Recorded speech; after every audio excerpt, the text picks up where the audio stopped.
அதிகாரம் வான் சிறப்பு. குறள் 11. வான் நின்று உலகம் வழங்கி வருதலால் தான் அமிழ்தம் என்றுணரற் பாற்று. விளக்கம்.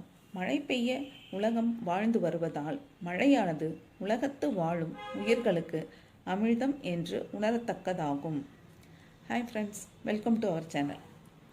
அடுத்தவங்களை ஏமாத்துறவங்க, கஷ்டப்படுத்துகிறவங்க ரொம்ப தூரம் போக மாட்டாங்க. இன்றைக்கி நீங்கள் பார்க்குற பார்வையில் வேணால் அவங்க நல்லா இருப்பாங்க. ஏமாத்துறவங்க ஏமாந்தவங்களை விட அதிக கஷ்டப்படுவாங்க. உங்களை யாராவது ஏமாத்துனா அவங்கள பார்த்து பரிதாபப்படுங்க. எங்கேயோ ஒரு இடத்துல இவங்களை ஏமாற்ற ஒருத்தர் காத்துக்கிட்டு இருக்காரு அப்படின்னு. நம்ம எதை ஒருத்தருக்கு செய்கிறோமோ அதுதான் திருப்பி நமக்கு வேறொரு மூலமாக கிடைக்கும். இது உலக நியதி.